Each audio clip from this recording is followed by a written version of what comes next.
സംരക്ഷിക്കുകയും പരിപാലിക്കുകയും എഴുന്നേൽക്കുകയും അനുഗ്രഹിക്കുകയും ചെയ്യുന്ന കാരുണ്യവാനായ നല്ലവനായ ദൈവത്തിൻ്റെ നാമത്തിന് മാത്രം ഉണ്ടാകട്ടെ. നമ്മുടെ കർത്താവിൻ്റെ ജനനപ്പെരുന്നാൾ ആഘോഷിപ്പാനുള്ള ഒരുക്കത്തിൻ്റെ ഭാഗമായിട്ടുള്ള 25 നോമ്പിൻ്റെ 4-ാം ദിനത്തിൽ നമ്മൾ എത്തിയിരിക്കുന്നു. ഇവിടെ വെച്ച് ഡിസംബർ മാസം 25-ാം തീയതി വെളുപ്പിനെ 5 മണിക്ക് നടത്താൻ പോകുന്ന തീജ്വാല ശുശ്രൂഷയും അതിനുശേഷമുള്ള ജനനപ്പെരുന്നാളിൻ്റെ ശുശ്രൂഷയും അനുഗ്രഹകരമാകുവാൻ നമ്മൾ ഒരുങ്ങുകയാണ്, തയ്യാറാകുകയാണ്. വന്നിരിക്കുന്ന എല്ലാവരെയും യേശുവിൻ്റെ നാമത്തിൽ സ്വാഗതം ചെയ്യുന്നു. കർത്താവിൻ്റെ ജനനപ്പെരുന്നാളിന് മുമ്പായി കർത്താവിന് വഴിയൊരുക്കി യോഹന്നാൻ ജനനപ്പെരുന്നാളും നടത്തുന്ന ഒരു പതിവ് നോക്കണ്ടേ. ആ പെരുന്നാൾ ഇന്നാണ്. യോഹന്നാൻ ജനനപ്പെരുന്നാളിനെ ശിശുദിനമായി സഭ ആചരിക്കുന്നു. ഇന്ന് നമ്മൾ ആരാധനയിൽ സംബന്ധിക്കുന്നത് ശിശുക്കളായിട്ടാണ്. എത്ര പ്രായമായാലും നമുക്ക് തിരിഞ്ഞ് ശിശുവിനെ പോലെ ആകാൻ സാധിക്കും. അങ്ങനെ ശിശുവിനെ പോലെ ആയിട്ട് ദൈവരാജ്യത്തിന് നീതി, സമാധാനം, പരിശുദ്ധാത്മാവ്, സന്തോഷവും ക്രിസ്തുവിനെ സേവിച്ച് മനുഷ്യർ കൊള്ളാവുന്നവരാകുവാൻ വേണ്ടി ഈ ശിശുദിന പെരുന്നാൾ യോഹന്നാൻ സ്നാപകൻ്റെ ആത്മാവിൽ നമ്മൾ ആചരിക്കുമ്പോൾ നമ്മൾ കർത്താവിന് വഴിയൊരുക്കുന്നവരും അനേകർക്ക് യേശുവിനെ സ്വീകരിപ്പാൻ രണ്ടാമത്തെ വരവിന് വഴിയൊരുക്കുന്നവരും ആകുമെന്നുള്ള പ്രതീക്ഷയിൽ ഈ പെരുന്നാൾ നമ്മൾ ഇന്ന് ആഘോഷിക്കുകയാണ്. യോഹന്നാൻ സ്നാപകൻ ജനനത്തിൻ്റെ ഞായറാഴ്ച സന്ധ്യയ്ക്ക് വായിക്കേണ്ട വേദഭാഗം കഴിഞ്ഞ വ്യാഴാഴ്ച തൊട്ടേ വായിച്ചു തുടങ്ങി. അന്ന് എല്ലാവരും ഇല്ലായിരുന്നു. ആ സന്ദേശം നിങ്ങൾക്ക് ഒരിക്കലൂടെ തന്നുകൊണ്ട് വിശുദ്ധ കുർബാനയിലേക്ക് പ്രവേശിക്കുകയാണ്. വിശുദ്ധ മർക്കോസിൻ്റെ സുവിശേഷം 10-ാം അധ്യായത്തിൻ്റെ 13 മുതൽ 16 വരെയും വിശുദ്ധ മത്തായിയുടെ സുവിശേഷം 18-ാം അധ്യായത്തിന് 1 മുതൽ 5 വരെയുള്ള വേദഭാഗങ്ങൾ സന്ധ്യയ്ക്ക് വായിക്കേണ്ടതാണ്. അതിലെ സന്ദേശം ഇതാണ്: ശിശു ദിന പെരുന്നാളിൽ നമ്മൾ ശിശുക്കളാകണമെന്നാണ്. ഏത് പ്രായക്കാർക്കും ശിശുക്കളാകാനുള്ള ഒരു വഴി ദൈവരാജ്യത്തിൻ്റെ വ്യവസ്ഥിതിയിലുണ്ട്. അതിൻ്റെ പ്രയോജനം എന്തൊക്കെയാണ്, അതെങ്ങനെയാണെന്നുള്ള കാര്യമാണ് ഈ വേദഭാഗത്തിൽ സൂചിപ്പിക്കുന്നത്. യേശു തൊട്ട് അനുഗ്രഹിക്കേണ്ടതിന് ചില ശിശുക്കളെ അവൻ്റെ അടുക്കൽ കൊണ്ടുവന്നു. ശിഷ്യന്മാരോ അവരെ തടഞ്ഞു. അത് കണ്ട് നീരസപ്പെട്ട് യേശു അവരോട് പറഞ്ഞു, ശിശുക്കളെ എൻ്റെ അടുത്ത് വരുവാൻ അനുവദിക്കുകയും. അപ്പോൾ കർത്താവിന് നമ്മൾ ശിശുക്കളായി അടുത്ത് ചെല്ലാൻ ആഗ്രഹമുണ്ട്. അതിന് തടയുന്നവരുമുണ്ട്. അറിഞ്ഞും അറിയാതെയും പല കാരണങ്ങളാൽ യേശുവിൻ്റെ അടുത്തേക്ക് പോകാൻ തടയുന്നവരെ, അവരെ ശാസിച്ച് മാറ്റിയിട്ട് യേശുവിൻ്റെ അടുത്തേക്ക് പോകാനുള്ള വഴി കർത്താവ് ഇപ്പോൾ ഒരുക്കിക്കൊണ്ടിരിക്കുന്നു. ശിശുക്കൾ എൻ്റെ അടുത്ത് വരുവാൻ അനുവദിക്കുകയും അവരെ തടയരുത്. ദൈവരാജ്യം ഇവരെ പോലെയുള്ളവരുടേതല്ലോ. ശിശുക്കളെ പോലെ ആയിക്കഴിഞ്ഞാൽ ദൈവരാജ്യം നമ്മുടേതായി തീരും. ദൈവരാജ്യം എന്താണെന്നും എന്തല്ലെന്നും അപ്പോസ്തലനായ പൗലൂസ് വീണ്ടും ജനിച്ച ശേഷം അറേബ്യയിൽ താമസം ചെയ്തപ്പോൾ തനിക്ക് ഒരു വെളിപ്പാട് ലഭിച്ചു.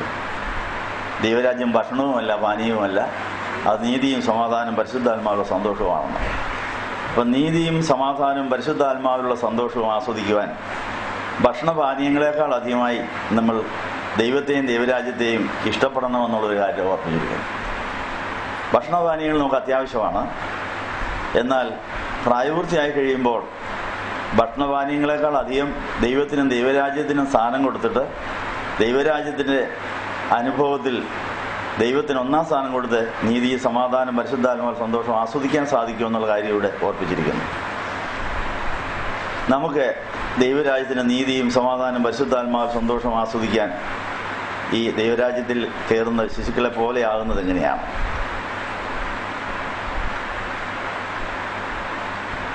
ശിശുക്കളെ തൻ്റെ മാറോടണച്ച് അവരെ അവിടെ മേൽ കൈവച്ച് അനുഗ്രഹിച്ചു എന്നാണ് പറയും. അപ്പോൾ നമ്മളിന്ന് തിരിഞ്ഞ് ശിശുക്കളെ പോലെ ദൈവസന്നിധിയിൽ വന്ന് തൻ്റെ മടിയിൽ നമ്മളെ എടുത്തു വെച്ച് നമ്മുടെ തലകളിൽ കൈകൾ വെച്ച് കർത്താവ് അനുഗ്രഹിക്കുന്ന സുദിനമാണെന്ന് ഇന്നത്തെ ആരാധനയിൽ ആ കർത്താവ് അവിടെ എഴുന്നള്ളിയിട്ടുണ്ട്. ഈ ത്രോണോസിൽ അന്ന് ശിശുക്കളെ അനുഗ്രഹിച്ച് യേശു വന്നിരിപ്പുണ്ട്. ആ കർത്താവ് തൻ്റെ ആത്മാവിൽ പുരോഹിതന്മാരുടെ കൈകളിലൂടെയാണ് അനുഗ്രഹം നമുക്കിന്ന് തരുന്നത്. അപ്പോൾ യേശു അദൃശ്യമായി ഈ ത്രോണോസിലിരിക്കുമ്പോൾ ദൃശ്യമായി 2 പുരോഹിതന്മാരുടെ കൈകളിലൂടെ അത് നിങ്ങളുടെ യേശു കുഞ്ഞുങ്ങൾക്ക് അനുഗ്രഹം നൽകുകയാണ്. ശിഷ്യന്മാർ യേശുവിൻ്റെ അടുത്ത് വന്ന് സ്വർഗരാജ്യത്തിൽ ഏറ്റവും വലിയവൻ ആരായിരിക്കുമെന്ന് മത്തായി 18-ന്റെ 1 മുതൽ 5 വരെ ഭാഗത്ത് ചോദിക്കുന്നുണ്ട്. യേശു ശിശുവിനെ അടുത്ത് വിളിച്ച് അവൻ്റെ നടുവിൽ നിർത്തിയിട്ട് പറഞ്ഞു, നിങ്ങൾ മനം തിരിഞ്ഞ് ശിശുക്കളെ പോലെ ആയിത്തീരുന്നില്ലെങ്കിൽ സ്വർഗരാജ്യത്തിൽ പ്രവേശിക്കുകയില്ലെന്നും പറഞ്ഞു. ഇവിടെ നെഗറ്റീവായിട്ടാണ് പറഞ്ഞിരിക്കുന്നത്. അപ്പോൾ നമുക്ക് ശിശുക്കളെ പോലെ ആകാനും ആകാതിരിക്കാനുള്ള സ്വാതന്ത്ര്യമുണ്ട്. അനേകർ ശിശുക്കളെ പോലെ ആ ദൈവരാജ്യത്തിൽ പ്രവേശിച്ച് സന്തോഷിക്കുന്നത് കാണുമ്പോൾ അതിൽ അസൂയ തോന്നി എനിക്കിതില്ലല്ലോ എന്ന് പറഞ്ഞ് മാറി നിൽക്കാൻ സാധ്യതയുണ്ട്. അങ്ങനെ ഒരു കൂട്ടർ എപ്പോഴും എവിടെയും കാണും. നമ്മൾ ആ കൂട്ടത്തിലാകരുത്. ആരാധന സ്ഥലത്ത് വരുമ്പോൾ ശിശുവിനെ പോലെയായി പരിശുദ്ധാത്മാവിൽ സന്തോഷിക്കുന്നവരെ കാണാം. ഇതൊന്നും പറ്റാതെ ഐസ് കെട്ട പോലെ ഇരിക്കുന്നവരുമുണ്ട്. നമ്മൾ ഏതവസ്ഥയിലായിരിക്കും? അപ്പോൾ ഐസ് കെട്ട പോലെ വിശ്വാസവും പ്രത്യാശയും ദൈവസ്നേഹവും തണുത്തുറഞ്ഞ് ഒരനക്കവും ഇല്ലാതെ കല്ലുപോലെ വന്നിരുന്നേച്ച് പോകുന്നവരുണ്ട്. അങ്ങനെയുള്ളവർക്ക് സന്തോഷിക്കാനും ഒക്കെയില്ല, സന്തോഷിക്കുന്നവരെ കണ്ട് ആനന്ദിക്കാനും ഒക്കെയില്ല. ആ ഗതികേട് മാറണം. ഈ നോയമ്പിന്റെ 4-ാം ദിവസത്തിൽ ദൈവസ്നേഹാഗ്നിയിൽ നമ്മുടെ ഐസ് കെട്ട പോലെ ഇരിക്കുന്ന ദേഹിയുടെ മണ്ഡലത്തെ തല്ലിപ്പൊട്ടിച്ച് ഉരുക്കി ആവിയാക്കാമെങ്കിൽ നമുക്ക് ശിശുവിനെ പോലെയാകാം.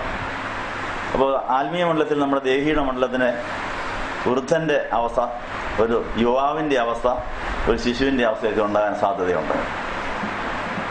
നമ്മുടെ ജീവിതത്തിൽ ഐസ് കട്ട പോലെ നമ്മൾ ഉറഞ്ഞിരിക്കുമ്പോൾ നമ്മളെ തല്ലിപ്പൊട്ടിച്ച് വെള്ളം പോലെയാക്കി തിളപ്പിച്ച് ആവി പോലെയാക്കാൻ കർത്താവിന് ആഗ്രഹമുള്ളതുകൊണ്ട് തല്ലിപ്പൊട്ടിക്കാൻ പലരെ വിടുമ്പോൾ ഐസ് കട്ട തല്ലിപ്പൊട്ടിക്കണം. നല്ല കൂടം വേണം. നല്ല വെയിറ്റുള്ള ഏതൊരു സാധനങ്ങൾ തല്ലി ഇടിക്കുകയും പൊടിക്കുകയോ ഒക്കെ ചെയ്യണം. അപ്പം നമ്മളെ ആരെങ്കിലും ഉപദ്രവിക്കുകയോ ദണ്ഡിപ്പിക്കുകയോ പീഡിപ്പിക്കുകയോ ചെയ്യുമ്പോൾ ശിശുവാക്കാൻ വേണ്ടി വൃദ്ധനെ തല്ലുകയാണ്, ഇടിക്കുകയാണെന്ന് വിചാരിച്ചാൽ മതി. എന്താ? അപ്പോൾ 110-ാമത്തെ സങ്കീർത്തനത്തിൽ നമുക്ക് യുവാക്കളായി ദൈവസന്നിധിയിൽ ചെന്ന് സന്തോഷിക്കാൻ സാധിക്കുന്ന ഒരു വാർത്ത അതിനകത്തുണ്ട്. നമ്മുടെ ദേഹിയുടെ മണ്ഡലം യുവാവാകണമെങ്കിൽ ദേഹിയുടെ മണ്ഡലം ശിശുവാകണം. ശിശുവായി കഴിഞ്ഞ് യുവാവാകാം. യുവാവായതിനു ശേഷം യുവാവായ സ്വർഗീയ മണവാളനായ യേശുവിനോട് ആനന്ദിക്കാനും സാധിക്കും. യുവാക്കളായ മഞ്ഞ് നിനക്ക് വരുന്നു എന്ന് പറഞ്ഞു 3-ാം വാക്യം സദൃശ, അത് സങ്കീർത്തനം 110-ന്റെ 3-ാം വാക്യം. അപ്പോൾ നമുക്ക് ഇന്ന് ആരാധനയുടെ മധ്യത്തിൽ വിശുദ്ധ കുർബാന അനുഭവിക്കാൻ ചെല്ലുമ്പോൾ മഞ്ഞ് പോലെ, യുവാക്കളെ പോലെ, യുവതികളെ പോലെ നമുക്ക് ദൈവസന്നിധിയിൽ ചെന്ന് കർത്താവിൽ നിന്ന് സന്തോഷവും ആനന്ദവും ദൈവരാജ്യത്തിന്റെ അനുഭവങ്ങൾ ആസ്വദിക്കാൻ സാധിക്കും. പക്ഷെ ഇപ്പോൾ നമ്മൾ വൃദ്ധരെ പോലെ ഐസ് കെട്ട പോലെ ഇരിക്കുകയാണെങ്കിൽ നമ്മൾ ദൈവസ്നേഹാഗ്നിയിൽ അലിഞ്ഞ് വെള്ളം പോലെയായി തിളച്ച് ആവി പോലെയാകാമെങ്കിൽ മുകളിലേക്ക് ഉയരാൻ സാധിക്കും. അപ്പോൾ ദൈവരാജ്യത്തിന്റെ അനുഭവത്തിലേക്ക് ഉയർന്നു പോകുവാൻ നമുക്ക് ആ രൂപാന്തരം ഇന്നുണ്ടാകട്ടെ എന്ന് ആശംസിക്കുന്നു. അപ്പോൾ നമ്മളിരിക്കുന്ന എല്ലാവരും ഏത് പ്രായക്കാരാണെങ്കിലും ദൈവസ്നേഹാഗ്നിയിൽ കർത്താവെ എന്നെ ആവി പോലെ ആക്കണം, എനിക്ക് മുകളിലേക്ക് പൊങ്ങണം, ദൈവരാജ്യത്തിലെത്തണം. എനിക്ക് ദൈവരാജ്യത്തിൽ എത്തിക്കഴിയുമ്പോൾ കർത്താവ് മഞ്ഞ് പോലെ താഴോട്ട് ഇറങ്ങി വരും. നമ്മൾ ഈ ആവി രൂപാന്തരപ്പെട്ട് മഞ്ഞ് പോലെയാകും. മഞ്ഞും കൂടെ ചേർന്നാൽ പിന്നെ ഒന്നാണ്. മഞ്ഞിനും കൂടെ 100% ഒന്നാകാൻ സാധിക്കും. മേഘത്തിനും ഒന്നാകാൻ സാധിക്കും. വെള്ളത്തിനും ആകും. പക്ഷെ ഐസ് കട്ട രണ്ടായിട്ടിരിക്കും. ഐസ് കട്ടയ്ക്ക് ഒന്നാകാനൊക്കെ കല്ലുപോലെ ചേരാനൊക്കെ അത് മാറിയിരിക്കും. അപ്പോൾ ഈ ചേർച്ചയില്ലാഴിയെല്ലാം നമ്മൾ ദൈവസ്നേഹാഗ്നിയിൽ ജ്വലിക്കാത്തതുകൊണ്ടും നമ്മൾ ഐസ് കട്ട പോലെ ഇരിക്കുന്നത് കൊണ്ടുമാണ്. 2 പുരോഹിതന്മാർ ഒരുമിച്ച് കുർബാനയെല്ലാം പോവുക. ജനങ്ങളും രാജകീയ പുരോഹിതവർഗം എല്ലാവരും പുരോഹിതരാണ്. രാജകീയ പുരോഹിതർ നമുക്ക് എല്ലാവർക്കും കൂടെ കുർബാനയല്ല വേണോ? ശിശുദിനത്തിൽ ആവി പോലെ ആവുമെങ്കിൽ യാതൊരു വ്യത്യാസമില്ല. എല്ലാവരും ഒന്നിച്ച് മുകളിലോട്ടങ്ങ് പൊങ്ങുക. തീ വെച്ചേക്കട്ടെ. തീ ഓൺ ചെയ്തിരിക്കുന്നു, ഹീറ്റർ ഓൺ ചെയ്തിരിക്കുന്നു, വെള്ളം തിളയ്ക്കാൻ പോകുന്നു. അങ്ങനെ നമ്മളെല്ലാവരും കൂടി ഒന്നിച്ച് ദൈവരാജ്യം ഭക്ഷണവുമല്ല പാനീയവുമല്ല നീതി സമാധാനം പരിശുദ്ധാത്മാവിന്റെ സന്തോഷത്തിൽ ആനന്ദിച്ച് കൊച്ചു കുഞ്ഞുങ്ങളെ പോലെ ദൈവത്തിലേക്ക് തുള്ളിച്ചാടണം. എന്താ? യൗവനസ്നാപകൻ ഗർഭത്തിൽ കിടന്ന് തുള്ളിച്ചാടിയ ആളാണ്. നിങ്ങൾ എന്തെങ്കിലും തുള്ളിച്ചാടിയിട്ടുണ്ടോ? ഇല്ലെങ്കിൽ ശിശുക്കളെ പോലെയായി ദൈവസന്നിധിയിൽ തുള്ളിച്ചാടി ആനന്ദിച്ച് സന്തോഷിക്കേണ്ട ദിവസമാണെന്ന്. ദാവീദ് ആത്മാവിലായപ്പോൾ താന് പെട്ടകത്തിന് മുമ്പിൽ തുള്ളിച്ചാടിയെന്നാണ് പറയുന്നത്. ആദ്യം തുള്ളാനെ ചാടാൻ തോന്നുന്നതിനൊക്കെ ഇന്ന് അനുവാദമുള്ള ദിവസമാണ്. ശിശുവാകാൻ പോവാണ്. നഴ്സറി പിള്ളേർ തലകുത്തി മറിയും ചാടുകയും കാറുകയും പോവുകയും ചെയ്യുന്ന കണ്ടിട്ടില്ലേ? അതവരുടെ വളർച്ചയുടെ ഭാഗമാണ്. അപ്പോൾ ഇന്ന് നമ്മളെല്ലാവരും നഴ്സറി പിള്ളേരാകാൻ പോവുകയാണ്. ഇന്നത്തെ നഴ്സറി പിള്ളേരുടെ ആട്ടവും പാട്ടും കൂത്തും ഒക്കെ ആയിരിക്കും. അങ്ങനെ നമുക്ക് ദൈവരാജ്യത്തിലെ ആനന്ദം. അപ്പോൾ കർത്താവ് ഓടി വന്ന് നമ്മുടെ കോരി എടുത്ത് മടി വെച്ച് കൈ വെച്ച് അനുഗ്രഹിക്കുകയും അത് വേണ്ടിയവർക്ക് എഴുന്നേൽക്കാം. അവർക്ക് വേണ്ടി വിശുദ്ധ കുർബാന അർപ്പിക്കുകയാണ്. മോചനമതിനായി പാപികളെ. വിശുദ്ധ ലൂക്കോസിന്റെ സുവിശേഷം അധ്യായം 1 വാക്യങ്ങൾ 57 മുതൽ 80 വരെ. പുസ്തകമുള്ളവർക്ക് എടുക്കാം, നോക്കാം. ശിശു ദിന പെരുന്നാളിൽ നമുക്ക് ശിശുക്കളാകുവാൻ എലിസബത്തിൻ്റെയും സക്കറിയായുടെയും കർത്താവിൻ്റെയും മാതാവിൻ്റെയും എല്ലാ ആത്മാവ് വേണം. ആ ആഗ്രഹത്തോടെ ഈ വചനത്തിൽ നിങ്ങളുടെ വിരൽ കൊണ്ട് ആ വചനത്തെ സ്പർശിച്ച് കണ്ണുകൊണ്ട് കണ്ട് ചെവി കൊണ്ട് കേട്ട് വചനം മാംസം ധരിക്കുവാൻ നമ്മളെ വിട്ടുകൊടുക്കുകയാണ്. അങ്ങനെ ഈ ശിശു ദിന പെരുന്നാൾ അനുഗ്രഹമാകട്ടെ.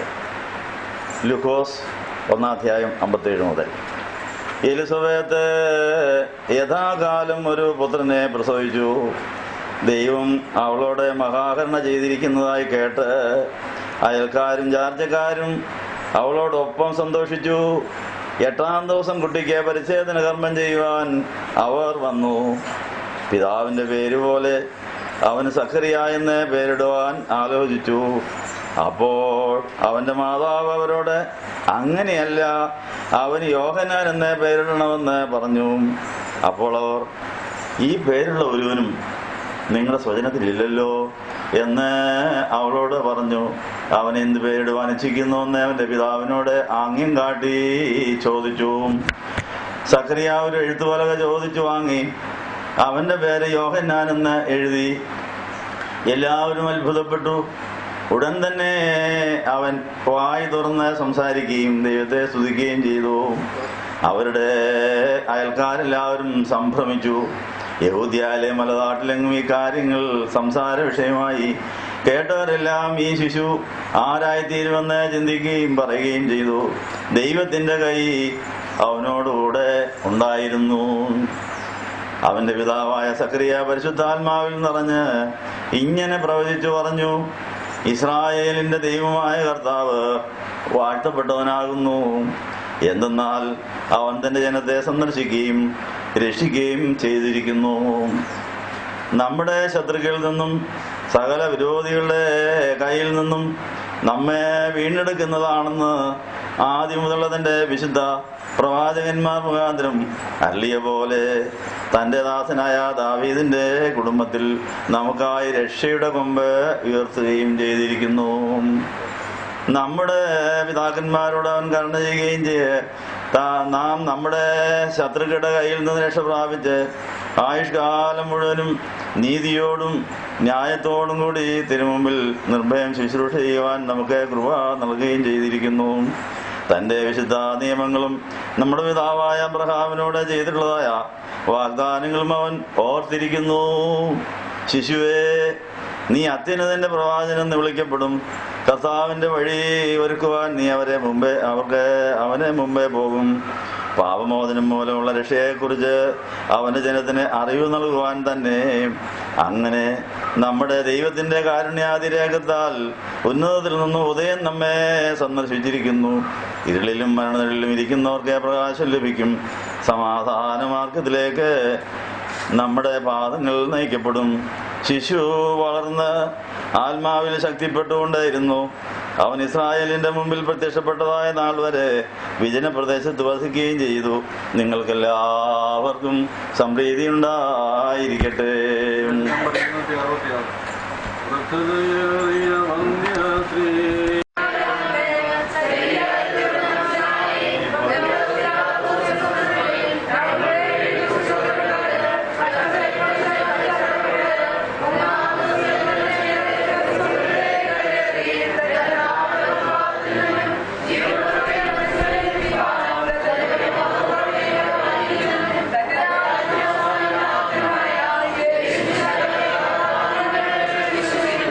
വിശ്വാസ പ്രമാണം പുതുക്കുന്നതായ സമയം പിതാവിലും പുത്രനുള്ളതായ വിശ്വാസം നമ്മൾ പുതുക്കി. പരിശുദ്ധാത്മാവിലും വിശുദ്ധ സഭയിലുള്ളതായ വിശ്വാസം നമ്മൾ ഇപ്പോൾ പുതുക്കുകയാണ്. ഈ സമയത്ത് ഇപ്പോൾ ഈ സമയത്ത് യാചിക്കാൻ പോകുന്ന കാര്യം എന്താണ്? ശിശുദിനത്തിലെ യാചന എന്താണ്? കർത്താവ് ഈ ലോകത്തിൽ വന്ന് അനേകം ശിശുക്കളെ തന്നെ മടിയിൽ വെച്ച് മാറോടണച്ച് തലയിൽ കവിച്ചവരെ അനുഗ്രഹിച്ചു. നമ്മളെ കർത്താവിന് മടിയിൽ നോക്കാൻ വലിയ കൊതിയാണ്. ഇതുവരെ ശിശു ആകാത്തതുകൊണ്ട് മടി വെക്കാനൊക്കെ. ശിശു ആകാമെങ്കിൽ കർത്താവ് ഇപ്പം മടി വെക്കും. എല്ലാവരെയും മടി വെക്കാൻ തക്കണം. അത്രയും ഭയങ്കര മടിയാണ് കർത്താവിന്റെ വലിപ്പം എന്ന് മാത്രം ഉണ്ടെന്നാൽ സ്വർഗത്തിൽ ഇരുന്നുകൊണ്ട് കാല് നീട്ടിയാൽ ഭൂമി വിടാന്ന് പറയും. ഭൂമി തന്റെ സ്വർഗം സുഖാസനം, ഭൂമി പാദപീഠവും. അപ്പോൾ സ്വർഗത്തിൽ ഇരുന്നുകൊണ്ട് കാല് ഇവിടെ വെച്ചിട്ടുണ്ട്, മടി ഇവിടെയുണ്ട്. പക്ഷെ നമ്മളെ മടിയിലൊന്ന് കേട്ടണ്ടേ, മടിയിലാകണം. അപ്പോൾ അത് ആ കൃപയാണ്. അപ്പം ജഡത്തിൻ്റെയും സ്വയത്തിൻ്റെയും നമ്മുടെ സ്വഭാവങ്ങളാണ് നമ്മളെ ഐസ് കട്ട പോലെ, ദൈവസ്നേഹം ഇല്ലാതെ ഐസ് കട്ട പോലെ ഉറഞ്ഞ അവസ്ഥയിലാക്കി കല്ല് പോലെ ആക്കിയിരിക്കുക. അതുകൊണ്ട് നമ്മൾ തിരിഞ്ഞ് ശിശുവിനെ പോലെ ആകാൻ ദൈവസ്നേഹാഗ്നി ഒന്ന് കത്തിക്കേണ്ടത്. തീ കത്തിക്കുക എന്ന് പിതാക്കന്മാർ പാടിയിട്ടുണ്ട്. ഞാൻ തീയിടാൻ വന്നെന്ന് പറയില്ല. ഈ ഐസ് കട്ട പോലെ ഇരിക്കുന്നവരെ ഒന്ന് തല്ലി പൊട്ടിച്ച് തീയിട്ട് ഉരുക്കി ആവിയാക്കിയേക്ക് ആവി പോലെയായി ശിശുവിനെ പോലെ ആയാലും കർത്താവിന് മടി വെക്കാൻ പോകും. അതിനുവേണ്ടി ഇന്ന് യാചിക്കാൻ പോകുക. അതിന് തടസ്സമായി നിൽക്കുന്ന എല്ലാ അവിശ്വാസങ്ങളോടും എല്ലാ പ്രത്യാശക്കുറവിനോടും സ്നേഹക്കുറവോടും യാത്ര പറഞ്ഞ് ഇപ്പോൾ പുരോഹിതരായ ഞങ്ങൾക്ക് ഈ പണി ശരിക്കും ചെയ്യാൻ ഒത്തിട്ടില്ല. തോമാസിനെ ഏൽപ്പിച്ചേച്ച് പോയതാ. 75% പേരെ ക്രിസ്ത്യാനികളാക്കാൻ തക്കണം ഉള്ള വിത്ത് ഞങ്ങൾ ഏൽപ്പിച്ചിട്ടുണ്ട്. സുവിശേഷത്തിന്റെ വിത്ത് ശരിക്കും എല്ലാ ഹൃദയങ്ങളും പാകാൻ ഒത്തിട്ടില്ല. വെറും 2-3% കിടക്കുന്നു. ഇത് 70% ആക്കണമെങ്കിൽ നമ്മളെല്ലാവരും ശിശുക്കളെ പോലെയായി കർത്താവിന് മടി കയറണം. കർത്താവിന് അനുഗ്രഹം കവിഞ്ഞൊഴുകിയിട്ട് അനേകരെ അനുഗ്രഹിക്കുന്ന അമ്മയും അപ്പനും ഒക്കെ ആയി നമ്മൾ മാറണം. ശിശു വളർന്നു വന്ന് യുവതി യുവാക്കളായി ആയിരക്കണക്കിന് വരെ ഗർഭം ധരിച്ച് പ്രസവിക്കുന്ന അമ്മമാരാകാൻ ദൈവം നമ്മളെ വിളിക്കുന്നു. ശിശുദിനത്തിൽ ഈ കാര്യം നമ്മൾ ഓർക്കുകയാണ്. ഞങ്ങൾ രണ്ടുപേരും നിങ്ങളോട് ക്ഷമ ചോദിക്കുന്നു. സഭയിലെ എല്ലാ മഹാപുരോഹിതരുടെയും പ്രതിനിധികളെ ഞങ്ങൾ ക്ഷമയോഗിക്കുകയാണ്. ഞങ്ങൾക്ക് നിങ്ങളെ ശിശുക്കളാക്കാനോ നിങ്ങളെ വളർത്താനോ യുവതി യുവാക്കളാക്കാനോ ഒന്നും സാധിച്ചിട്ടില്ല. വഴക്കടിച്ച് തമ്മി തല്ലി അങ്ങനെ കേസ് പറഞ്ഞ് നടക്കുന്ന ഈ സഭയിലെ ഈ പ്രശ്നത്തിൽ പരിഹാരം വരുവാൻ all saints ecumenical fellowship centre എന്ന നിലയിൽ ഒരിടയിന് വിരുദ്ധമായി എല്ലാവരെയും ഈ യേശുവിന്റെ മടിയിൽ കൊണ്ടുവരാനായിട്ട് ഞങ്ങൾക്ക് സാധിച്ചിട്ടില്ല. ഞങ്ങൾ നിങ്ങളോട് നിങ്ങൾക്ക് സാധിച്ചിട്ടില്ല, നമുക്ക് സാധിച്ചിട്ടില്ല. നമുക്ക് അന്യോന്യം ക്ഷമ ചോദിച്ചുകൊണ്ട് ഈ ശിശുദിന പെരുന്നാൾ കഴിഞ്ഞ് കർത്താവിന് ജന്മപ്പെരുന്നാളെങ്കിലും നമ്മുടെ യേശു കുഞ്ഞുങ്ങളെയും കൊണ്ട് ദേവാലയത്തിൽ വന്ന് സന്തോഷിപ്പിക്കുവാനും അത് ഈ ഇന്ത്യയിലുള്ളവർ മുഴുവൻ ഈ ദൈവം കാണണം. ഈ യേശു കുഞ്ഞിനെ കാണണം. അവർ യേശുവിനെ രക്ഷകനായി സ്വീകരിക്കുന്നതിന് തടസ്സമായി നിൽക്കുന്ന എല്ലാ കുറവുകളും ഞങ്ങൾ ക്ഷമിക്കുന്നു. സഹോദരങ്ങളെ, മാതാപിതാക്കളെ, ഗുരുക്കന്മാരെ ഞങ്ങളോട് ക്ഷമിക്കണം. ഈ കുർബാന അംഗീകരിക്കപ്പെടുവാൻ നിങ്ങൾ അവർ ഞങ്ങൾക്ക് വേണ്ടി പ്രാർത്ഥിക്കണം.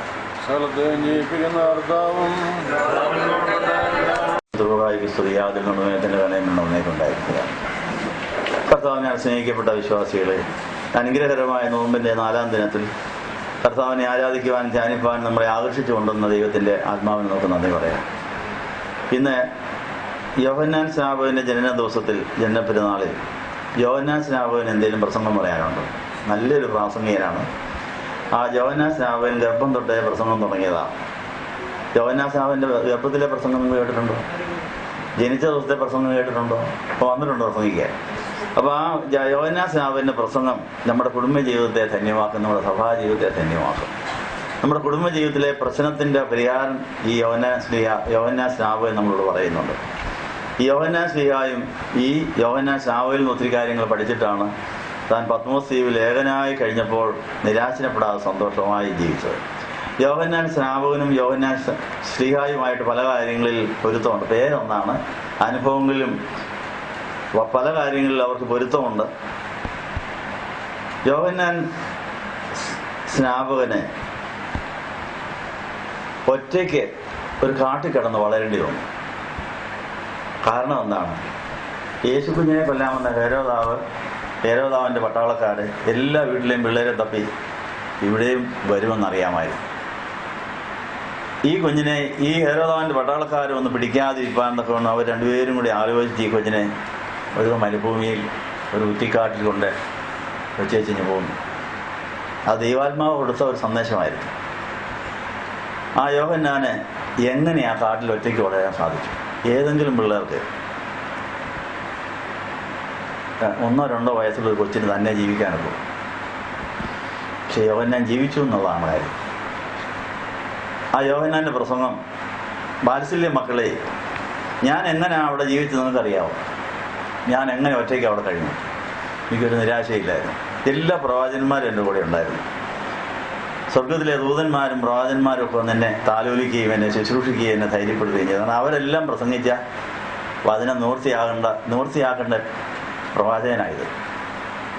കന്യഗർഭിണിയായി മകനെ പ്രസവിക്കുമെന്ന് എഴുതിയ യെശയ്യാവ് എന്ന് പറഞ്ഞ്, കുഞ്ഞിനെ പേടിക്കണ്ട, നീ വഴിയൊരുക്കിയിട്ട് വേണം ഞാൻ പ്രവചിച്ചിരിക്കുന്ന ആ കന്യകയുടെ മകൻ വന്ന് പാവപ്പാമ്പിന്റെ തലയതയ്ക്കണം, നീ ധൈര്യമായിട്ട് വളർന്നു എന്ന് പറഞ്ഞ് എല്ലാ പ്രവാചകന്മാരും അവരുടെ ആത്മാവിൽ വന്ന് ഈ കുഞ്ഞിനെ താലോലിക്കുന്നുണ്ടായിരുന്നു, ആശ്വസിപ്പിക്കുന്നുണ്ടായിരുന്നു. അങ്ങനെ ആത്മാവിൽ പ്രവാചകന്മാരുടെയും മാലാഖമാരുടെയും സാന്നിധ്യത്തിൽ നമുക്ക് ഏകാന്തതകളെ അതിജീവിക്കാൻ സാധിക്കുന്നുള്ളൊരു പാഠമാണ് യോഹന്നാൻ നമ്മളെ പഠിപ്പിക്കും. നമ്മൾ ഒറ്റപ്പെടും, ആരുമില്ലാതെ വരും. ആരെല്ലാം ഉണ്ടെങ്കിലും നമ്മൾ ഒറ്റയ്ക്ക് പല കാര്യങ്ങൾ ചെയ്യേണ്ടി വരും, ഒറ്റയ്ക്ക് പല കാര്യങ്ങൾ നേടേണ്ടി വരും. അത് നമ്മൾ ഇന്നേ അറിഞ്ഞിരിക്കണം. ആരെല്ലാം ഉണ്ടെങ്കിലും എന്തെല്ലാം ഉണ്ടെങ്കിലും ഒന്നുമില്ലാത്ത സാഹചര്യത്തിൽ, ആരുമില്ലാത്ത സാഹചര്യത്തിൽ ദരിദ്രമായി മരുഭൂമിയുടെ അനുഭവത്തിൽ വരണ്ട് കഴിയേണ്ടി വരും. അപ്പോൾ ആരും നിരാശപ്പെടരുത്. നിങ്ങൾ ദൈവത്തിൻ്റെ പദ്ധതിക്ക് വചനപ്രകാരം ജീവിച്ചാൽ മതി, വേണ്ടത് കർത്താവ് കരുതിക്കോളൂ എന്നുള്ള വലിയൊരു പാഠമാണ് ഈ യോഹന്നാൻ നമ്മളെ പഠിപ്പിക്കുന്നത്. ഈ യോഹന്നാന് എങ്ങനെ ആ കാട്ടിൽ ഒറ്റയ്ക്ക് പേടിച്ച് കരയാതെ സന്തോഷത്തോടെ പ്രത്യാശയോടെ എൻ്റെ വേല ഗർഭത്തിൽ ഞാൻ തുടങ്ങിയതാണ്. അപ്പോൾ യേശു കുഞ്ഞിനെ വളർത്തുവാൻ ഗർഭത്തിൽ കിടന്ന് ഈ ബാലൻ ഒത്തിരി പണി ചെയ്തതാണ്. അപ്പോൾ ആത്മാവിൽ ശിശുവായിരുന്ന യേശു കുഞ്ഞിനെ വളർത്തുവാനും സംരക്ഷിക്കുവാനും രഹസ്യമായി വളരുവാനും ഈ കുഞ്ഞിന് രഹസ്യമായ ചലനങ്ങൾ, സന്തോഷങ്ങൾ, കൂട്ടായ്മ ഉതകി. അപ്പോൾ ഗർഭത്തിൽ കിടന്ന ഒരു കൊച്ച് യേശു കുഞ്ഞിനെ തിരിച്ചറിഞ്ഞു എന്നുള്ളതാണ് ഈ യോഹന്നാൻ സ്നാപകന്റെ ഏറ്റവും വലിയ കഴിവ്. സ്ത്രീകൾ ജനിച്ചിട്ടുള്ളിലേക്ക് മഹാനായ ഈ യോഹന്നാന് തൻ്റെ അമ്മയുടെ ഉദരത്തിൽ കിടന്നുകൊണ്ട് തന്നെ പരിശുദ്ധ മാതാവിൻ്റെ ഉദരത്തിൽ കിടന്ന യേശു കുഞ്ഞിനെ തിരിച്ചറിയാൻ സാധിച്ചിട്ട് തുള്ളിച്ചാടി. നമുക്കും ആ ഭാഗ്യം ഉണ്ടാകാൻ പ്രാർത്ഥിക്കാം. അടുത്ത കുഞ്ഞിന് വേണ്ടി കാത്തിരിക്കുന്ന യുവതി യുവാക്കൾ ഇതിനകത്ത് ഇരിപ്പുണ്ട്. കല്യാണം കഴിച്ചിട്ടുള്ളവരും കല്യാണം കഴിക്കാത്തവരും ഒരു നല്ല കുഞ്ഞിനെ കിട്ടാൻ, നല്ല മക്കളെ കിട്ടാൻ ആഗ്രഹിക്കുന്നവർ ഈ കൂട്ടത്തിൽ ഇരിപ്പുണ്ട്. അവരിപ്പോഴേ പ്രാർത്ഥിച്ചു, എലിസബേത്തും സക്കറിയായും ജീവിച്ച പോലെ ഞങ്ങൾ ജീവിച്ചിട്ട് ഞങ്ങൾക്ക് ലഭിക്കുന്ന കുഞ്ഞ് ഗർഭത്തിലെ ആത്മാവിൽ തുള്ളിച്ചാടണം. അതിന് ആ കൂട്ടായ്മ അതിന് ഉതകണമെന്നുള്ള കാര്യം ഓർപ്പിക്കുന്നു. നമ്മുടെ ധ്യാന മന്ദിരങ്ങൾ, ധ്യാനയോഗങ്ങൾ, ആരാധന, പ്രാർത്ഥനാ മുറിവയൊക്കെയും കൂട്ടായ്മയുടെ സന്തോഷത്തിൽ നമ്മുടെ ഉള്ളിലെ കുഞ്ഞുങ്ങൾ തുള്ളിച്ചാടുന്ന അനുഭവം ഉണ്ടായാൽ മതി. അവർ തന്നെ എല്ലാ കാര്യങ്ങളും ചെയ്തുകൊള്ളും എന്ന് ഇന്നലെ പറഞ്ഞത് ഇന്നും ആവർത്തിച്ച് പറയാം. യോഹന്നാൻ സ്നാപകൻ ആത്മാവിൽ നിറഞ്ഞ യേശുവിൻ്റെ സാന്നിധ്യത്തിൽ തുള്ളിച്ചാടാൻ സാധിച്ചതുകൊണ്ട് നല്ല ആരോഗ്യമായിരുന്നു ആ കൊച്ചിന്. എക്സർസൈസ്, തലകുത്തിയാണ് കിടക്കുന്നത്. തലകുത്തി കിടന്നുകൊണ്ട് കയ്യും കാലും അടക്കിയാലുള്ള ഗുണം എല്ലാ അവയവങ്ങളും ശരിക്കും വിലപ്പെടും. എന്താണ്? ഹാർട്ടിന് വളരെ നല്ലതാണെന്ന് പറയും ഈ ശീർഷാസനം എന്ന് പറഞ്ഞാൽ പെടലി കുത്തി കാല് മുകളിലോട്ടാക്കിയുള്ള ഒരാസനമുണ്ട്. ആ ആസനം ചെയ്താൽ ഹാർട്ടിന് നല്ല സുഖമാണെന്നാണ് പറയുന്നത്. ഹാർട്ടിൻ്റെ ആരോഗ്യത്തിന് എല്ലാവരും ആ കാല് മുകളിലേക്ക് നോക്കി ചന്തിക്ക് നമ്മുടെ കയ്യും കൊടുത്ത് പെടലി കുത്തി പറഞ്ഞാൽ നിൽക്കുന്ന നല്ലതാണ്. ഗർഭാസനം എന്നാണ് അതിൻ്റെ പേര്. ഇപ്പം ഗർഭത്തിൽ കിടന്ന അങ്ങനെ ഒന്ന് കിടക്കാവും. ചങ്കിന് നല്ല റിലാക്സ്, നല്ല സുഖമാണ്. ചങ്കിന് റെസ്റ്റ് കിട്ടാൻ നല്ലതാണ്. ചങ്കിന് ഏറ്റവും ഈസി ആയിട്ട് രക്തം പമ്പ് ചെയ്യാൻ പറ്റിയൊരു കിടപ്പാണെന്ന് പറയും. അപ്പോൾ 9 മാസം ഈ കുഞ്ഞ് ഇനി തലയും കുത്തി കിടന്ന് സന്തോഷിച്ചുള്ള ഗുണം തന്നെ നല്ല ആരോഗ്യമായിരുന്നു. ആ കൊച്ചിന് എന്തിനേയും നേരിടാനുള്ള തൻ്റെ ധൈര്യവും കിട്ടിയത് ആ തുള്ളിച്ചാട്ടമാണ്. അപ്പോൾ പരിശുദ്ധാത്മാവിലുള്ളതായ ആനന്ദം ഈ കരിസ്മാറ്റിക് ധ്യാനക്കാരെല്ലാം തുള്ളിച്ചാട്ടം കണ്ടിട്ടുണ്ടോ? അതതിൻ്റെ കാര്യം ഇതാ. തിരിച്ച് ശിശുവിനെ പോലെയായി എല്ലാ അവയവങ്ങളും ചലിപ്പിച്ച് ശരിക്കും തുള്ളിച്ചാടിയാലുള്ള ഗുണം ആരോഗ്യം വർദ്ധിക്കും. തിരിച്ച് ശിശുവിനെ പോലെയാകും. ദൈവരാജ നീതി, സമാധാനം, പരിശുദ്ധാത്മാവിലുള്ള സന്തോഷം കിട്ടുകയും ചെയ്യും. അപ്പോൾ നിങ്ങൾ പ്രാർത്ഥന മുറി കഥകളിൽ അടച്ചിട്ടും തുള്ളിച്ചാടുന്നതല്ല കേട്ടോ. പ്രാർത്ഥിച്ചേ അതൊന്നും ചെയ്ത് നോക്കിയാൽ നല്ല ആരോഗ്യമായിരിക്കും കേട്ടോ. ഞാൻ 71-ാം വയസ്സിൽ ചിലപ്പോൾ തുള്ളിച്ചാടാറുണ്ട്. ഇപ്പം നല്ല സൗകര്യം, പുതിയ മുറി കിട്ടിയതുകൊണ്ട് കഥകളിൽ അടച്ചിട്ട് ഈ തുള്ളിച്ചാടിയ ധ്യാന മന്ദിരത്തിൽ പോയ സ്ഥലത്തെ അതൊക്കെ ടേപ്പ് ചെയ്തുകൊണ്ട് വന്ന് അത് അങ്ങോട്ട് ഓൺ ചെയ്തിട്ട് അത് ചെവി വെച്ചോണ്ട് ചാടുകയും തുള്ളുകയൊക്കെ ചെയ്തിട്ടുണ്ട്. അങ്ങനെ യൗവനം കുറഞ്ഞുകൊണ്ടിരിക്കുക, മനസ്സിലായോ? അപ്പോൾ നിങ്ങൾക്ക് അങ്ങനെ പ്രാർത്ഥിക്കാനൊരു മുറിയുള്ളത് അതെല്ലാം അടച്ചിട്ടിട്ട് ഈ യോഹന്നാൻ സ്നാപകനെ കൂട്ടുപിടിച്ചിട്ട് തുള്ളിച്ചാടുന്നത് നല്ലതാണെന്ന കാര്യം ഓർമ്മിച്ചു. അത് ആരോഗ്യത്തിന് നല്ലതാണെന്നുള്ള കാര്യം. അപ്പോൾ അങ്ങനെ ഈ യോഹന്നാൻ സ്നാപകൻ പരിശുദ്ധാത്മാവിൽ തുള്ളിച്ചാടിയപ്പോൾ യേശുവിനും സന്തോഷം, മാതാവിന് സന്തോഷം, എലിസബേത്തിന് സന്തോഷം. ഇതെല്ലാം കണ്ടുകൊണ്ട് മൂവനായിരിക്കുന്ന അച്ചായനും സന്തോഷം. എല്ലാവരും സന്തോഷിക്കുക, എല്ലാവരും കണ്ട് ആനന്ദിച്ച് സന്തോഷിച്ചു. സന്തോഷം ഒരു ബലമാണെന്നാണ് പറയുന്നത്. യഹോവയിലുള്ള സന്തോഷം നിങ്ങളുടെ ബലമാണ്. നെഹമ്യാവിൻ്റെ പുസ്തകം 8-ാം അധ്യായത്തിലുണ്ട്. അപ്പോൾ കർത്താവിൽ സന്തോഷിക്കാനെത്താൽ മതി, ക്ഷീണം മാറും, ബലം കിട്ടും.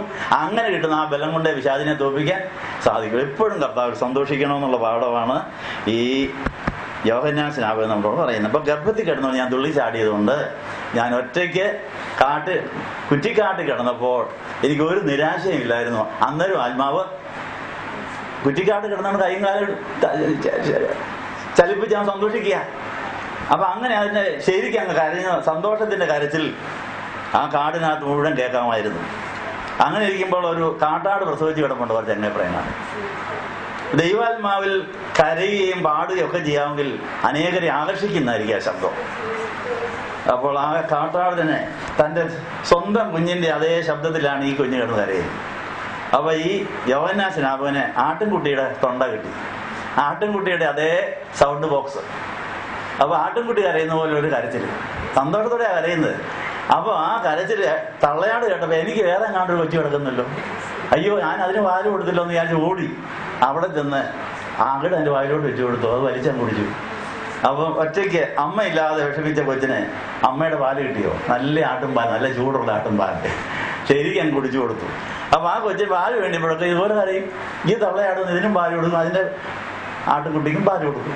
ഇങ്ങനെ ചരിത്രം പറയുന്നത് യോഹന്നാൻ സ്നാപകനെ കാട്ടാടിന്റെ പാലം കൊണ്ടാണ് വളർന്നതാണ്. അപ്പൊ അതിനെ ആടിനെ കരുതിയോ? ആരെങ്കിലും വളർത്തിയതാണോ? അല്ല. അപ്പൊ നമ്മൾ ആത്മാവിലായാൽ മതി, നമുക്ക് വേണ്ടതെല്ലാം കർത്താവ് കരുതിക്കോളൂ, വന്നു ചേരും. നീതി, സമാധാനം, പരിശുദ്ധാത്മാവിലെ സന്തോഷത്തിൽ ക്രിസ്തുവിനെ സ്നേഹിച്ചാൽ മതി.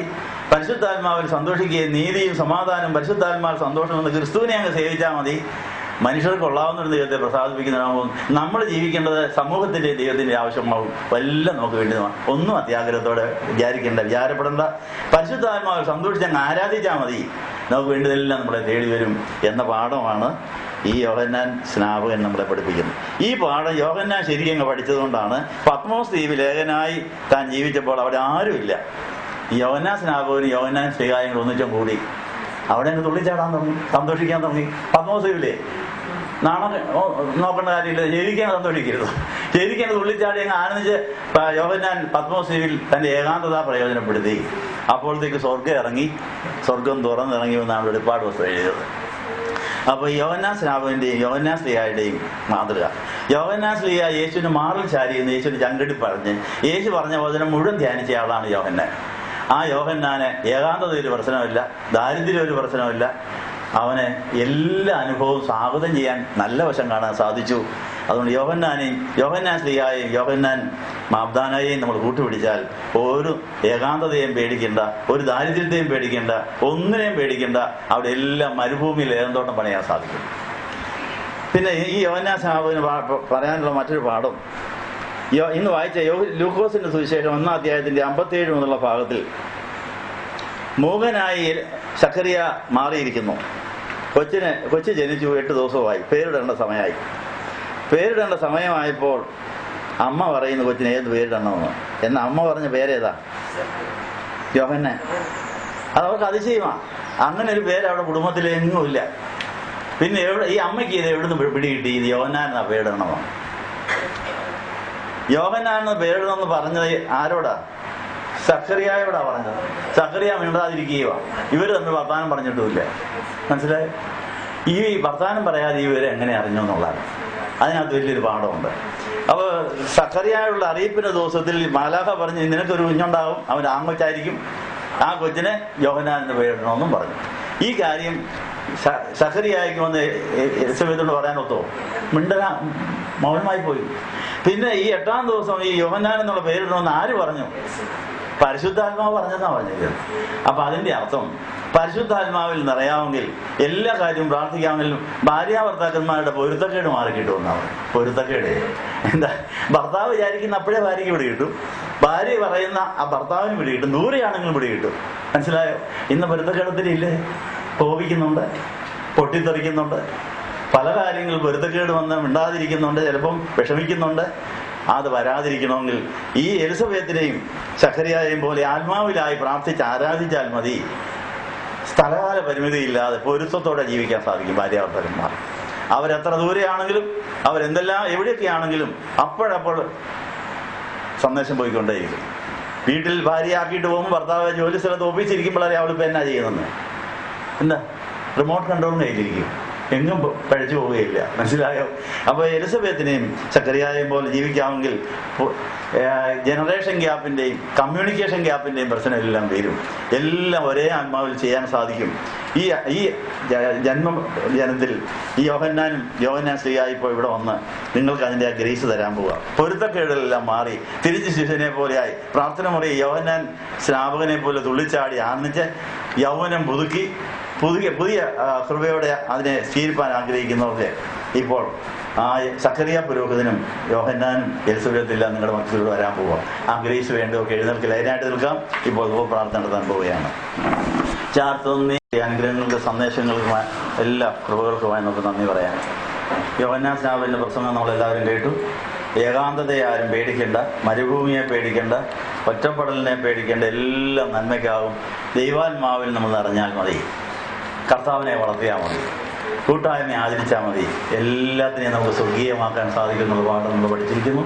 അങ്ങനെ ഇനി ജനിക്കാൻ പോകുന്ന കുഞ്ഞുങ്ങളൊക്കെ ഗർഭത്തിൽ തുള്ളണമെന്ന് പ്രാർത്ഥിച്ചോ. ജനിക്കാൻ പോകുന്ന പിള്ളേരെ തുള്ളിക്കാനായിട്ട് കൂട്ടായ്മയ്ക്ക് പോകണം. അത് മനപ്പൊരുത്തമുള്ളവരുടെ കൂട്ടായ്മ, ഭാര്യയും ഭർത്താവായാലും മതിയെന്ന്, രണ്ടുപേരും കൂടെ മനപ്പൊരുത്തമാണെങ്കിൽ കൂട്ടായ്മയായി പിള്ളേർ കിടന്ന് തുള്ളിക്കോളും. എന്താ, അങ്ങനെ തുള്ളി കിട്ടിയാൽ തന്നെ പഠിച്ചോളും, തന്നെ ജോലി കണ്ടുപിടിച്ചും, തന്നെ റിട്ടയർ ചെയ്യും, തന്നെ പെൻഷൻ വാങ്ങിക്കും, പോകേണ്ടപ്പോൾ പോകും, ആർക്കും വഴിമുടക്കിയാകും.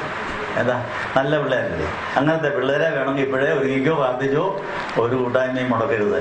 അതുകൊണ്ട് ഇവിടുത്തെ 25 ആചരണത്തിൻ്റെ കാര്യം നമ്മളെ അറിയിക്കാൻ പോവുക. ഇങ്ങനെയൊന്നുമല്ല നമ്മൾ ജനിച്ചത്. നമുക്ക് തുള്ളാനും ഒത്തില്ല, സന്തോഷിക്കാനും ഒത്തില്ല, ഒത്തിരി മുറിവും ചതവായിട്ട് നമ്മൾ ഇങ്ങോട്ട് പറഞ്ഞു വേണം. അത് ഇതുവരെ പോകാതെ കിടക്കുന്നവരുടെ. അപ്പോൾ ആ മുറിവും ചതവൊക്കെ ഒന്ന് പോയി കിട്ടിയാൽ നിരാശപ്പെടേണ്ട. വീണ്ടും ജനനത്തിൻ്റെ അനുഭവത്തിൽ നമുക്ക് യോഹന്നാനേക്കാൾ വലിയ പൊസിഷൻ തരാമെന്നാണ് പറഞ്ഞിരിക്കുന്നത്. ദൈവരാജ്യത്തിൽ ഉള്ളവർക്ക് യോഹന്നാനേക്കാൾ വലിയ സ്ഥാനം കൊടുക്കാൻ കർത്താവ് വീണ്ടും ജനനത്തിൻ്റെ അനുഭവം ഉണ്ടായാൽ മതി എന്നുള്ള കാര്യം ഓർപ്പിക്കുന്നു. അങ്ങനെ നമുക്ക് പൂർവ്വശാപങ്ങളിൽ കൂടെ ഉണ്ടായിരിക്കുന്ന മുറിവുകൾ ഇതുവരെ ഉണങ്ങാത്തത് കൊണ്ട് ഈ സങ്കേത ഭവൻ ഒരു പ്രത്യേക ഓപ്പറേഷൻ തിയേറ്ററായിട്ട് മാറ്റിയിരിക്കുകയാണ്. സെൻറ് മേരീസ് ഹോസ്പിറ്റലിൻ്റെ ഇൻറ്റൻസീവ് കെയർ യൂണിറ്റും ഓപ്പറേഷൻ തിയേറ്ററൊക്കെ ഓൺ ചെയ്ത് വെച്ചിരിക്കുകയാണ്. അപ്പോൾ ഇവിടെ എല്ലാ ദിവസത്തെ ആരാധന റിപ്പയർ ചെയ്യാൻ വേണ്ടിയാണ്. ഓരോരുത്തരെയും സ്കാൻ ചെയ്യും, എത്ര മുറിവുണ്ട്, എത്ര ചതവുണ്ട്, എത്ര ശാപമുണ്ട്, അതിനെത്ര താങ്ങിയുണ്ട്, ഇതിനെല്ലാം കണ്ടുപിടിച്ചിട്ട് അതിന് പകരം കൊടുത്ത് അതിനെല്ലാം പകരം കൊടുത്ത് മാറ്റിയിട്ട് യോഹന്നാൻ സ്നാപകനേക്കാൾ അനുഗ്രഹിക്കപ്പെട്ട ദൈവരാജ്യത്തിൻ്റെ സന്തതികളായി അംഗങ്ങളായി മാറുവാൻ വേണ്ടി സങ്കേത ഭവൻ പ്രത്യേകം പ്രവർത്തിച്ചുകൊണ്ടിരിക്കുന്നു. 144 ദിവസം നീണ്ടു നിൽക്കുന്ന പൂർവ്വശാപ പരിഹാര പ്രാർത്ഥന നടന്നുകൊണ്ടിരിക്കുന്നു. അതിൽ എത്ര ദിവസമായിപ്പോൾ? 7 ദിവസമായി. അതിന് ബാക്കി ദിവസം കൂടെയുണ്ട്. ഈസ്റ്റർ കഴിഞ്ഞ് 2-3 ദിവസം കൂടെയുണ്ട്. അപ്പോൾ ഈസ്റ്റർ വരെയുള്ള സമയം, സ്വർഗാരോഹണം വരെയുള്ള സമയം, എല്ലാ ദിവസവും ഇവിടെ കുർബാന, എല്ലാ ദിവസവും ധ്യാനം ഉണ്ടെന്നുള്ള കാര്യം ഓർപ്പിക്കുന്നു. അതുകൊണ്ട് പൂർവ്വശാപം മാറണമെങ്കിൽ, ആത്മാവിൽ ഇനി ജനിക്കുന്ന കുഞ്ഞുങ്ങൾ ആത്മാവിൽ തുള്ളിച്ചാടണമെങ്കിൽ, അവർ തന്നെ പഠിക്കണമെങ്കിൽ, തന്നെ ജോലി കണ്ടെത്തണമെങ്കിൽ, അവരെന്നും എപ്പോഴും സന്തോഷിക്കണമെങ്കിൽ, അവർ ദൈവരാജ്യ നീതി, സമാധാനം, പരിശുദ്ധാത്മാവ് സന്തോഷമുള്ളവരായി മനുഷ്യർക്കുള്ളാവുന്ന ദൈവത്തെ പ്രസാദിപ്പിക്കുന്നതാകാൻ ആഗ്രഹിക്കുന്നവരൊക്കെ ഈ അവസരം തക്കത്തിൽ ഉപയോഗിച്ചോളൂന്ന കാര്യം ഓർപ്പിക്കുന്നു. ഈ 25 നോയമ്പ് തീരുന്ന ഒരു ഞായറാഴ്ചയാണ്. ഞായറാഴ്ച വെളുപ്പിന് 5 മണിക്ക് തീജ്വാല ശുശ്രൂഷ നടത്തി അന്ന് വിശുദ്ധ കുർബാനയോടെ നടത്തുന്ന കാര്യം ഓർപ്പിക്കുന്നു. അതുവരെയുള്ളതായ ദിവസങ്ങളിലെ തിങ്കൾ, ചൊവ്വ, ബുധൻ, വ്യാഴം, വെള്ളി ദിവസങ്ങൾ ഉച്ചവരെ ഉപവാസ പ്രാർത്ഥന നടത്തുന്നത്. രാവിലെ 9 മണിക്ക് ഇവിടെ എത്തി, ഈ 5 ദിവസങ്ങൾ 9 മണിക്ക് ഇവിടെ എത്തി കുരിശിൻ്റെ പാതയിൽ സഞ്ചരിക്കും. എലിസബത്തും മറിയാമും കർത്താവൊക്കെ കുരിശിൻ്റെ പാതയിൽ പോയിട്ടാണ് ഉയർപ്പിൻ്റെ അനുഭവത്തിലെത്തിയത്. അതുകൊണ്ട് കുരിശിൻ്റെ പാതയിൽ നമ്മൾ പോകാത്ത ആ കുരിശിയെ തീർക്കാൻ വേണ്ടി ഈ 5 ദിവസങ്ങളിലും 9 മണിയാകുമ്പോൾ ഇവിടെ എത്തി പ്രാർത്ഥിച്ച് താഴത്തെ ഗേറ്റിൻ്റെ അവിടെ തൊട്ടുള്ള എല്ലാ കുരിശിൻ്റെ അടുത്ത് പോയി പ്രത്യേകം പ്രാർത്ഥിച്ച് 1.5 മണിക്കൂർ സമയമുണ്ട്. നമ്മുടെ പൂർവ്വശാപങ്ങൾ പരിഹാരം വരുത്താൻ യേശു കുരിശെടുത്തുകൊണ്ട് പോയ പാതയിൽ കൂടെ പോകാൻ വേണ്ടിയുള്ള ശുശ്രൂഷ നടക്കുമെന്ന കാര്യം ഓർപ്പിക്കുന്നു. 10:30 തിരികെ ഇവിടെ എത്തി ഈ കുരിശിൻ്റെ ഇവിടെ എല്ലാം പോയി പ്രാർത്ഥിച്ചിട്ട് മടങ്ങി വന്നതിന് ശേഷം ഉച്ചവരെയുള്ളതായ നമസ്കാരം പൂർത്തീകരിച്ചിട്ട് വിശുദ്ധ കുർബാന 12 മണിക്ക് അനുഭവിച്ച് പിരിയത്തക്കവണ്ണമാണ് ക്രമീകരിച്ചിരിക്കുന്ന. ഈ 5 ദിവസം അങ്ങനെയായിരിക്കും. നോയമ്പ് കൂടുന്നവരെ നോമ്പ് കാലങ്ങളിലെല്ലാം ഇങ്ങനെയായിരിക്കും എന്നുള്ള കാര്യം ഓർപ്പിക്കുന്നു. അതുകൊണ്ട് വലിയ നോയമ്പിൽ 25 നോയമ്പിലൊക്കെ ഇങ്ങനെയാണ് ഇവിടുത്തെ ക്രമം. അതുകൊണ്ട് തിങ്കൾ ചൊവ്വ രാവിലെ 7 തുടങ്ങി 8:30 തീർക്കുന്ന പതിവ് ഈ നോയമ്പ് കാലത്ത് പറ്റിയില്ല. 7 വരേണ്ടവർക്ക് വരാം, കുരിശിൻ്റെ ചോട്ടിൽ പോകാം, മൗനമായിട്ടിരിക്കാം, വേദോത്സവം വായിക്കാം. കുരിശിൻ്റെ പാതയിൽ സഞ്ചരിക്കുന്നവർ വരുമ്പോൾ അവിടെ കൂടെ പോകാം.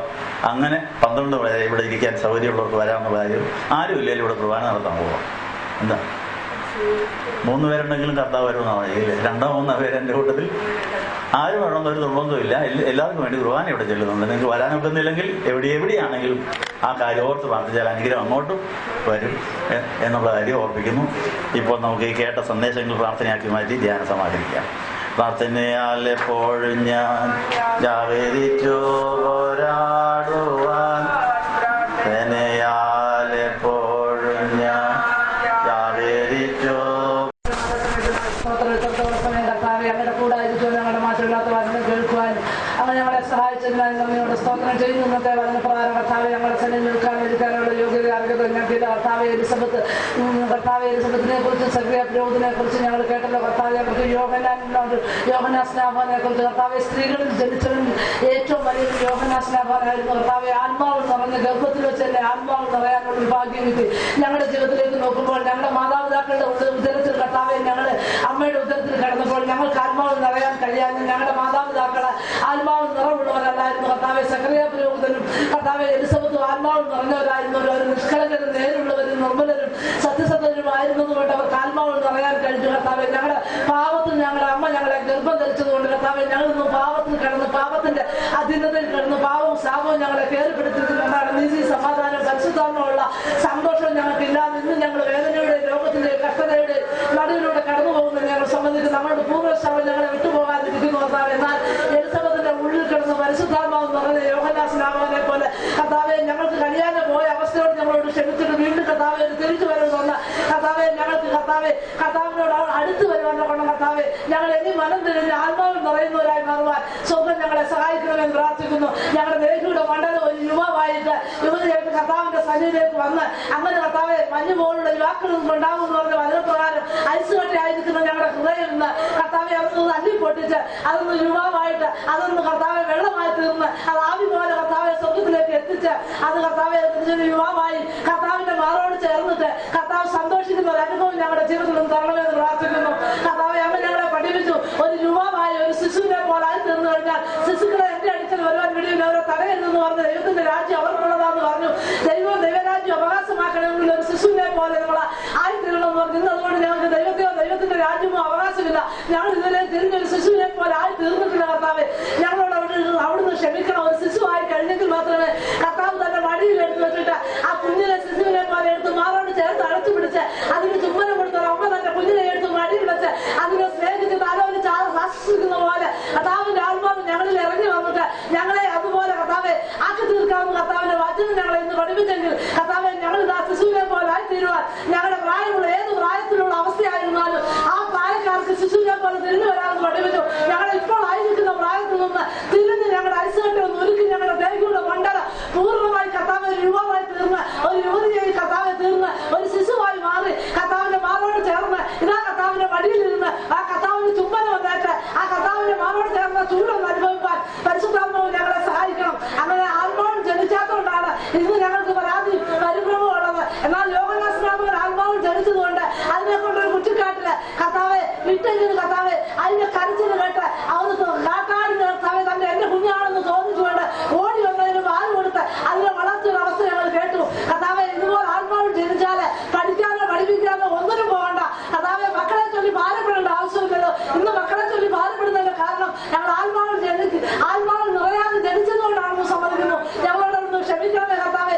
യോഹന്നാൻ സ്നാപകനും യോഹന്നാൻ സ്ലീഹായും തമ്മിലുള്ള ഒരു പൊരുത്തവും അതുകൊണ്ട് കർത്താവെ അവർ തമ്മിലുള്ള ആ ജീവിതവും അത് ഞങ്ങളെ തിരിച്ചറിഞ്ഞ് പഠിപ്പിച്ചതിന് നന്ദി പറയുന്നു കർത്താവെ. യോഹന്നാൻ സ്ലീഹ തന്റെ പത്മോസ് ലേഖനായിരുന്ന അനുഭവത്തിലും സ്വർഗ്ഗം തുറക്കുന്നത് കാണാനും ആ അനുഭവം ഏകാന്തതയില് സ്വർഗ്ഗം തുറക്കുന്നത് കാണാൻ കഴിഞ്ഞത് ആത്മാവിൽ നിറഞ്ഞ യോഹന്നാനായതുകൊണ്ടാണ്. ഞങ്ങൾക്ക് ഇന്ന് സ്വർഗ്ഗം തുറക്കുന്നതും കാണാൻ കഴിയുന്നില്ല, ഏകാന്തതയെ ഏറെയാക്കാനും കഴിയുന്നില്ല, ഏകാന്തതയെ പ്രയോജനപ്പെടുത്താനും കഴിയാതെ ഞങ്ങളുടെ ജീവിതത്തിൽ ഞങ്ങൾ പലപ്പോഴും തള്ളി കളഞ്ഞൊരു അനുഭവം ഞങ്ങളുടെ ജീവിതത്തിലുണ്ട് കർത്താവെ. ഞങ്ങളോട് അവിടുന്ന് ക്ഷമിക്കണമെന്ന് പ്രാർത്ഥിക്കുന്നു. ഇന്ന് തിരിഞ്ഞു വന്ന് കർത്താവ് ഞങ്ങൾക്ക് ചെയ്ത എല്ലാ ഉപകാരങ്ങൾക്ക് നന്ദി പറഞ്ഞു കർത്താവെ. ഞങ്ങളെ ഒരു പുതിയ സൃഷ്ടിയാക്കി മാറ്റി. സ്വർഗ്ഗരാജ്യം എന്ന് പറയുന്നത് ഭക്ഷണമല്ല, പാനീയമല്ല, അത് മറിച്ച് നീതി, സമാധാനം, പരിശുദ്ധാത്മാവുള്ള സന്തോഷമായിരിക്കാൻ ഈ ലോകത്തിൽ ജീവിക്കണമെങ്കിൽ ഭക്ഷണവും പാനീയം വേണമെങ്കിലും അതിന് ഒന്നാം സ്ഥാനം കൊടുക്കാതെ എന്റെ കർത്താവിന് ദൈവത്തിന് ദൈവരാജ്യത്തിന് ഒന്നാം സ്ഥാനം തന്ന് അങ്ങനെ ഞങ്ങൾ ഇന്ന് വന്നത് നീതി, സമാധാനം, പരിശുദ്ധാത്മാവുള്ള സന്തോഷം അനുഭവിച്ച് അങ്ങനെ കർത്താവ് ഞങ്ങളുടെ മധ്യത്തിൽ കൂടി വന്ന് ഞങ്ങളുടെ പൂർവ്വശാപത്തോടെല്ലാം ഇവിടെ വന്ന് ഞങ്ങളുടെ പൂർവ്വന്മാരിൽ വന്ന ശാപത്തെയും പാപത്തെയും എല്ലാം ഞങ്ങൾ ഉപേക്ഷിച്ച് കർത്താവെ അവിടുന്ന് ഗോരകുപുത്രന്മാർ നിലവിളിച്ചതുപോലെ ഞങ്ങൾ വന്ന് നിലവിളിച്ച് കർത്താവിന്റെ കാലം നിന്ന് കയറി പിടിച്ച് ഈ ദിവസങ്ങളിൽ കർത്താവിനോടൊപ്പം കൂടിയിരുന്ന് കർത്താവിന്റെ കൂടെ പറഞ്ഞിരിക്കുന്ന ഒരു നീതി പ്രാപിച്ച് വിശുദ്ധനും വിശുദ്ധിയുമായി മാറി ദൈവരാജ്യം അവകാശമാക്കി സത്യത്തിലും ആത്മാവിനും ദൈവത്തെ തുള്ളിച്ചാടി ആരാധിച്ച് ബഹുദ്ധപ്പെടുത്തുന്ന പരിശുദ്ധാത്മാവ് അടിയങ്ങളുടെ ജീവിതത്തിലേക്ക് തരണമേ. ഞങ്ങളെ അവിടുത്തെ പരിശുദ്ധാത്മാവിനെ നിയന്ത്രിക്കണമേ. പരിശുദ്ധാത്മാവ് ഞങ്ങളെ ഭരിക്കണമേ. സ്വർഗത്തിന് ഇഷ്ടമില്ലാത്ത എല്ലാം ഞങ്ങളുടെ ജീവിതത്തിൽ എടുത്തു കാണണമേ. കർത്താവിന് ഇഷ്ടമുള്ളത് മാത്രം ഞങ്ങൾക്ക് മതി. അതുകൊണ്ട് ഈ ലോകത്തിലുള്ളതിനെ ഞങ്ങൾ പൂർണ്ണമായി ഉപേക്ഷിച്ച്